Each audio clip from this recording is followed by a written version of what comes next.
Hi everyone, I'm Ryan, and I'm here with my dad Jay and my nephew Bryson. We just finished this curved staircase renovation.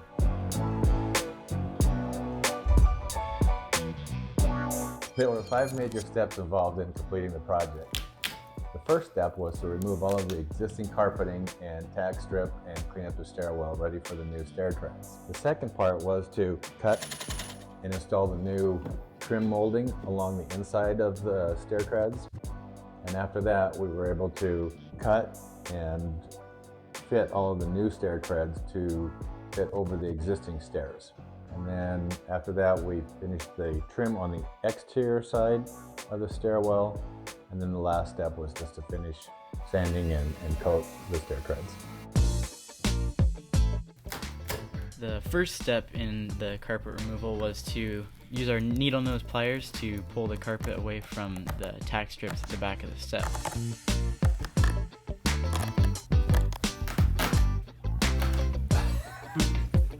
Once the carpet was removed, we used a hammer and a pry bar to get all of the tack strips out.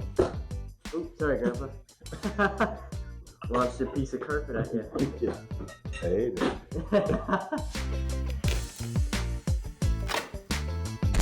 Now that we've got one step kind of cleaned off, we'll take this trim stuff off and the rest of this, and then we'll put a trim board all along here. And then our step will extend out right to that point. Once we got the tack strips out, we had to pull the padding under the carpet out to get down to the plywood. There's the last tack strip. Looks like there's a couple more staples for me to get out. Once all this was taken out, there was some cleanup to do with some staples and nails left in the plywood, but we easily got these out with pliers. Once we were completely done with pulling the carpet, tack strips, and pads from the steps, we noticed some imperfections in the framing of the stairs. We had to go back in with some angle iron and fix some structural issues with the steps. Once the carpet was removed, we were able to start the installation of the trim next to the steps. And in order to do that, we had to build a cardboard template by the use of the contour gauge.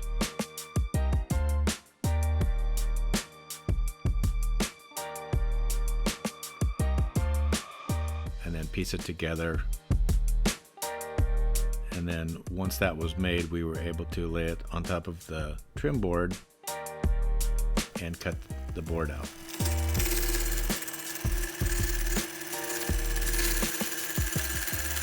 We used the small circular saw to cut out the individual triangle pieces that would fit within the stair steps.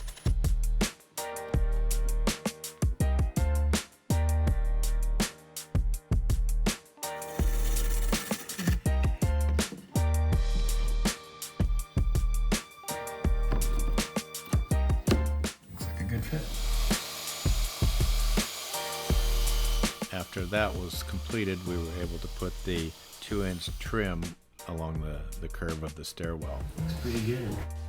So you can see how there's just a little bit of space. We'll adjust these in there.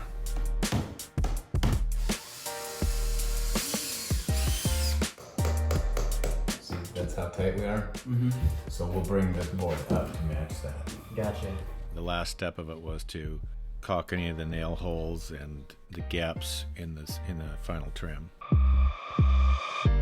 Our next task was to work on the stair treads. The first step in doing this was to cut out the rails. We worked one step at a time on this and used the Sawzall to cut the rails out. Once the rails were out, we used a drill and pliers to remove any remaining wood from the railing. Our next task was to tackle the oak kickboards. These were pretty easy to do since they were all linear cuts.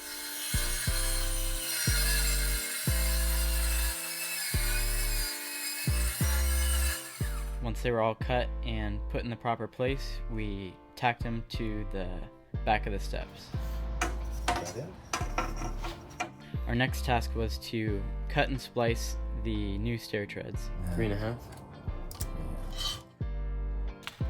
Because of the curvature of the wall, the individual steps were about 15 inches wide on the long end and about 10 to 10.5 inches on the short end. And then we'll cut these individually. The panels we bought from Lowe's were only 10 inches wide, so we needed to splice together pieces in order to make the cuts work. We used the biscuit maker to cut 5 grooves in each piece of wood and then join them together with wood biscuits, wood glue, and clamps. Once they were spliced together and the glue had dried, If it fits up against the wall right or not first.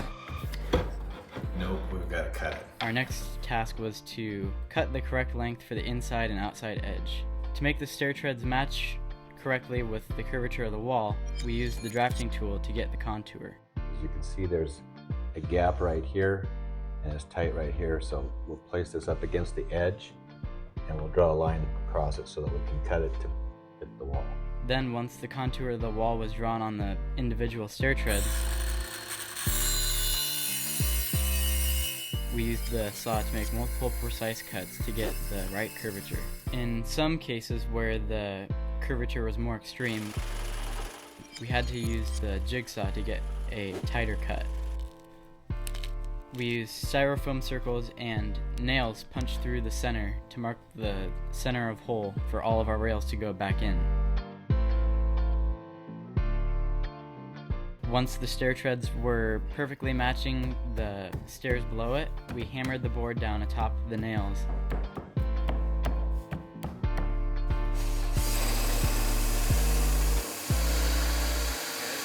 Lastly, we drilled through the new stair treads with a 5/8 inch diameter hole saw for the rails to go back in.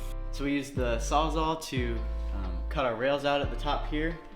There's a little pin to pull out, and they simply pulled out of the railing, and then we marked where our holes needed to go in the new stair treads and drilled a hole straight through.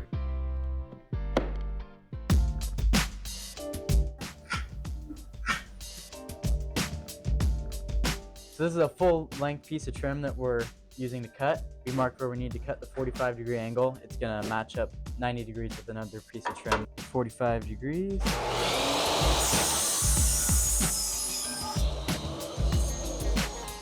There's a nice 45-degree cut.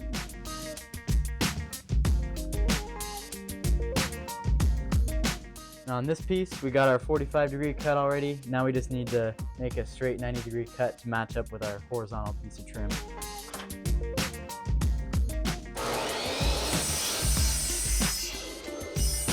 That's all we needed. So now we've got our trim piece. It's flush with the backing of the steps. We got our angle correct and the height correct. So now we're ready to drill a couple holes for our nails to go through.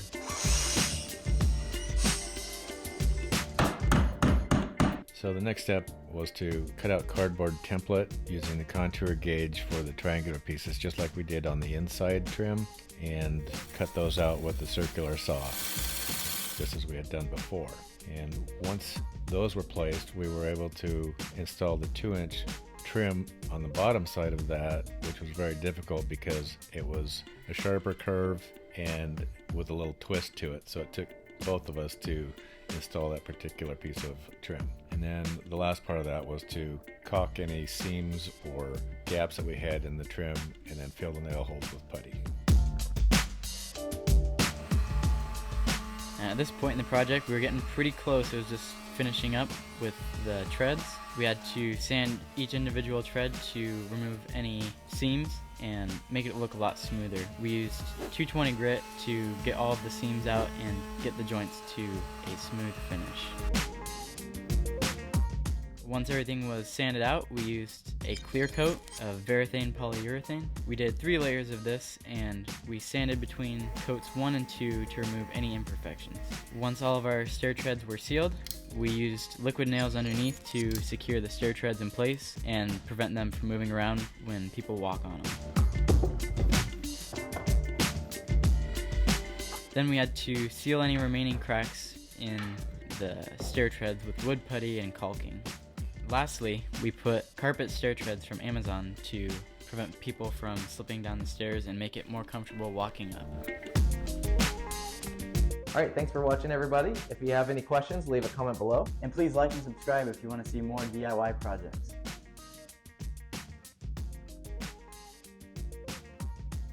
I was thinking about putting that in the script. Final inspection by Grandma. Yeah. It was a thumbs up. There were a lot of thumbs down throughout the way, but we finally got the approval. Yeah. In order to get the pieces to fit. Yeah. I think it's croaking the whole time. Yeah, it was croaking the whole time. Was it? Yeah, we're sitting there filming, this frog behind us is croaking the whole time. Can you hear it?